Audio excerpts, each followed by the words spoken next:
लड़का कमाने के लिए सऊदी जाता है, लेकिन वो जाता तो है कमाने के लिए, लेकिन वहाँ से कुछ और ही कमा कर ले आता है दोस्तों। नमस्कार दोस्तों, मेरा नाम है मोनिका। मेरे इस नए एपिसोड में आप लोगों का स्वागत है। प्लीज़ वीडियो को लाइक और सब्सक्राइब ज़रूर कर दीजिएगा ताकि मेरा हौसला बना रहे। दोस्तों, यह कहानी है सऊदी की, जो कि ये लड़का है, इस लड़के का नाम अशोक होता है।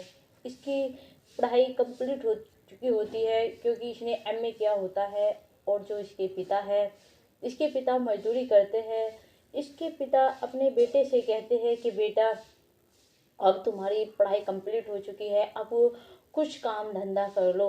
जो उसका बड़ा भाई था वो भी कुछ पढ़ा लिखा नहीं था, इसलिए वह भी मजदूरी करता था। जो कुछ आज थी सब कुछ परिवार वालों से, सब अशोक से ही थी, क्योंकि उसे उन्होंने अपनी हैसियत के हिसाब से मतलब पूरी पढ़ाई करवा दी थी।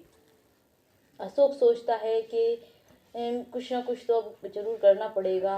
वो एक कंपनी में जाता है जॉब मांगने के लिए, लेकिन वहाँ पर थोड़े दिन जॉब करता है। उसे वहाँ मतलब जॉब करना, क्योंकि उसे अधिक पैसा नहीं मिल रहा था, सिर्फ 12,000 रुपये महीना मिलता है। सोचता है इससे क्या होगा, इससे हमारी आर्थिक स्थिति ठीक नहीं होती है। वो वहाँ से छोड़ देता है। फिर सोचता है कुछ अपना काम कर लूँ, मतलब कुछ दिन ऐसे ही बिता देता है हाथ पैर मारने में, मतलब क्या करूँ क्या ना करूँ जिससे हमारी आर्थिक स्थिति ठीक हो जाए। लेकिन एक दिन क्या होता है, वो अपने दोस्त के पास जाता है और दोस्त के पास जाने के बाद में अपनी सारी समस्या बताता है कि यार, मैं कुछ ऐसा काम करना चाहता हूँ, इतने पैसे कमाना चाहता हूँ जिससे मैं एक सरकारी नौकरी के बराबर पैसा कमा सकूँ। जो उसका दोस्त होता है वो कहता है, एक मेरे चाचा का लड़का है, वो सऊदी रहता है और सऊदी से कभी कभार यहाँ पर आता है। लेकिन वो पहले मतलब गरीब था, लेकिन अच्छा पढ़ा लिखा था। वो बाहर चला जाता है और आज जब यहाँ पर आता है, उसका काम तो तूने देखा ही होगा कि कितना अच्छा काम है उन लोगों का। तू पढ़ा लिखा है, मैं तो कुछ ज़्यादा पढ़ा लिखा नहीं हूँ। तू सऊदी चला जा, अब कुछ ही दिनों में मेरे चाचा का लड़का आएगा और तुम उनके साथ चले जाना। अपना थोड़ा वीज़ा तैयार कर लो वहाँ पर जाने के लिए, क्योंकि वहाँ पर जाने के लिए पैसा लगता है। कम से कम तुम्हारा 1.5 लाख रुपये लगेगा वहाँ जाने के लिए। और तुम्हें पहले किसी कंपनी में जॉब करनी होगी और कंपनी के थ्रू से ही तुम्हें वहाँ पर जाना पड़ेगा। अगर आप ऐसे जाएंगे तो तुम्हें कुछ भी काम मतलब कुछ भी दे दिया जाएगा और तुम्हारा और अधिक ज़्यादा पैसा लगेगा। इसलिए पहले तुम कंपनी में जॉब करो, उसके थ्रू जाना तुम सऊदी। जब यह बात सुनता है अशोक, तो सोचता है, वो अपने दोस्त को कहता है कि यार, जब तुम्हारे चाचा का लड़का आएगा तुम मुझे ज़रूर बताना, मैं इतने पैसों का इंतज़ाम कर लूँगा। ये कहकर अशोक जो हो अपने घर आ जाता है। घर आने के बाद अपने पिता से कहता है कि पिताजी, मैं यहाँ पर मुझे कुछ अच्छे पैसे नहीं मिल रहे हैं, 10-15 हज़ार रुपये मिलते हैं और इतने में क्या होगा। मैंने सोचा है कि मैं सऊदी जाऊंगा और वहाँ जाकर मैंने सुना है कि वहाँ पर अच्छी खासी सैलरी मिलती है। एक साल, एक महीने में 1 लाख रुपए मिलेंगे और मैं 2 साल के लिए वहाँ जाना चाहता हूँ। हमारी आर्थिक स्थिति इससे ठीक हो जाएगी, लेकिन वहाँ जाने के लिए मुझे पैसों की ज़रूरत है। आप उन पैसों का इंतज़ाम कर दीजिए। अपने पिता को ये बात सोचता है कि पिताजी की माता से बताते हैं, उसके भाई के सामने जिक्र करते हैं, तो वे कहते हैं कि जो उसका भाई होता है कि हाँ पिताजी ठीक ही कह रहा है। अगर वहाँ चला जाएगा, यहाँ पर भी वैसे इतनी अच्छी खासी सैलरी नहीं मिल पा रही है, तुम अशोक को वहीं भेज दीजिए। पढ़ा लिखा है, समझदार है।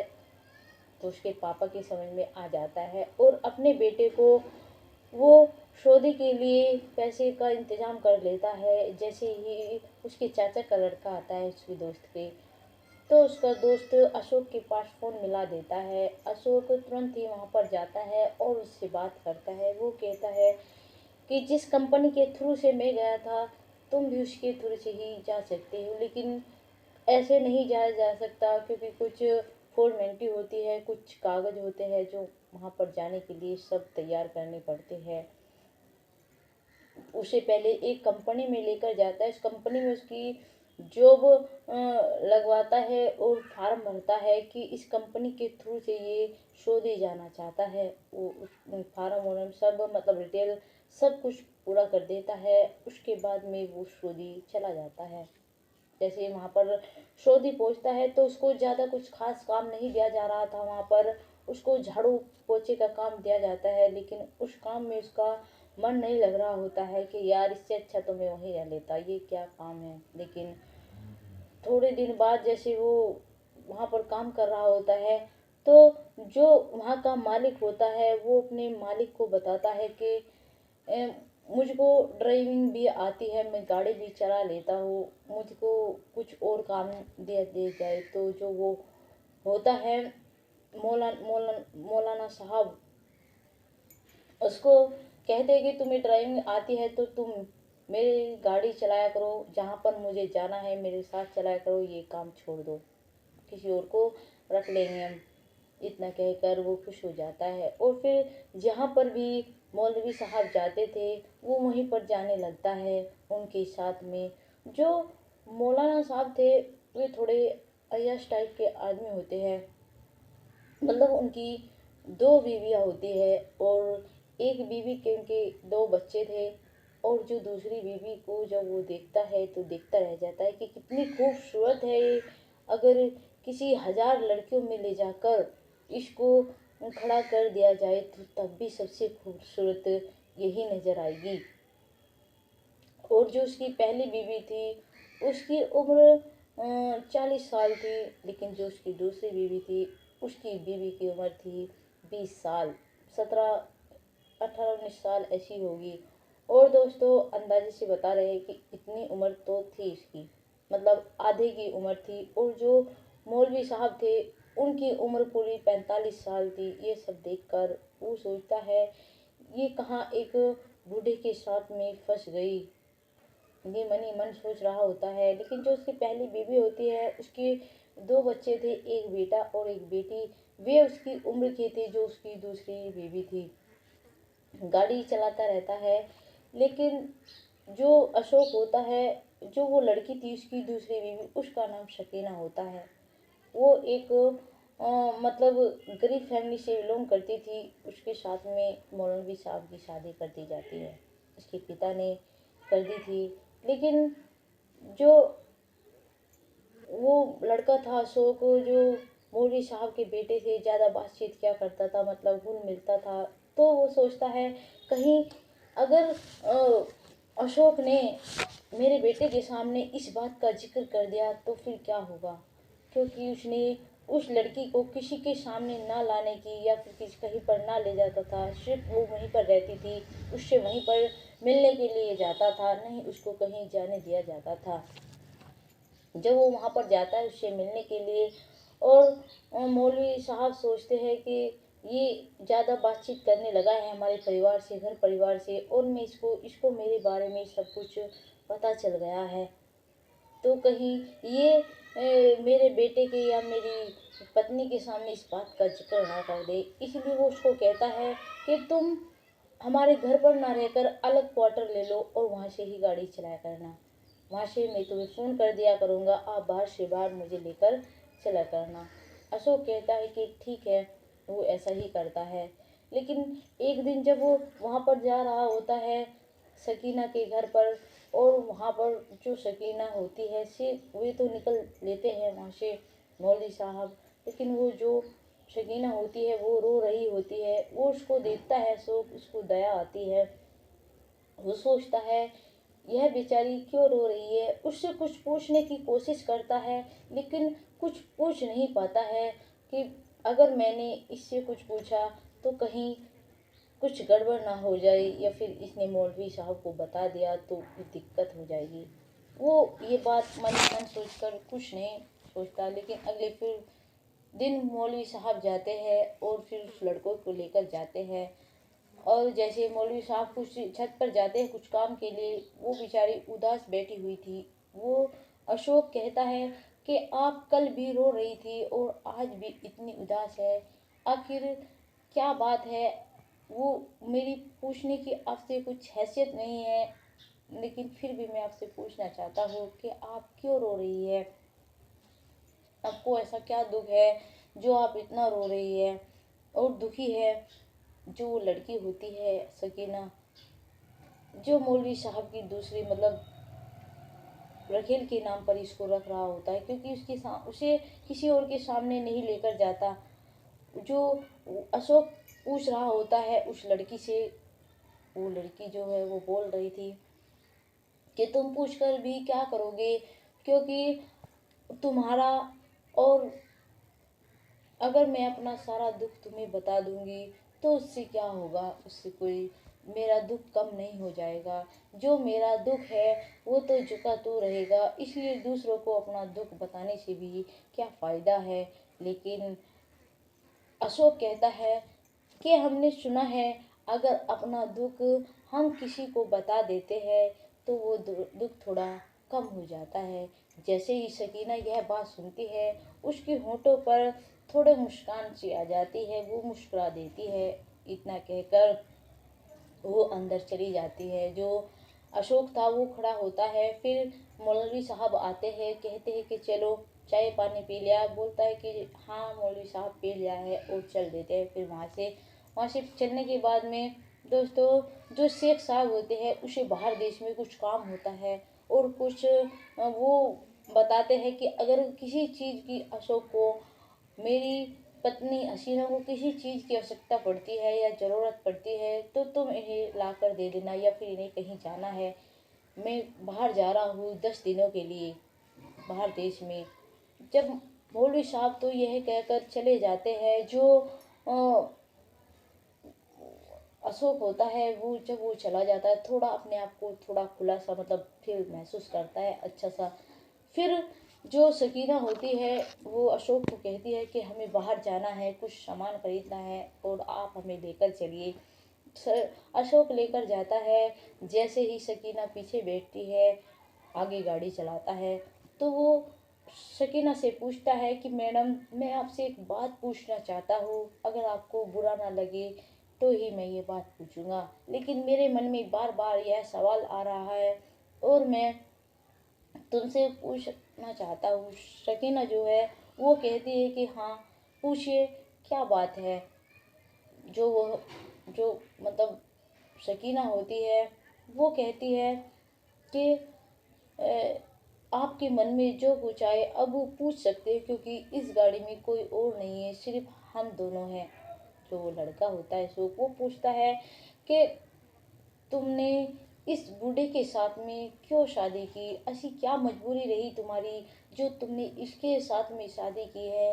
क्या तुम्हारा निकाह भी हुआ है, रजिस्टर मैरिज भी हुआ है, या फिर ऐसे ही तुमको रख रहा है। क्योंकि मैं ये बात इसलिए पूछ रहा हूँ तुमसे, क्योंकि तुम्हें जो मौलवी साहब है नहीं तो कहीं पर लेके जाते हैं, नहीं अपने परिवार से मिलवाते हैं, बस तुम्हें यहीं रखते हैं, इसीलिए मैं तुमसे ये सवाल पूछ रहा हूँ। लेकिन जो वो लड़की होती है सगीना, वो कहती है कि नहीं, हमारा निकाह हुआ है, रजिस्टर मैरिज भी हुआ है और हमारी शादी हुई है।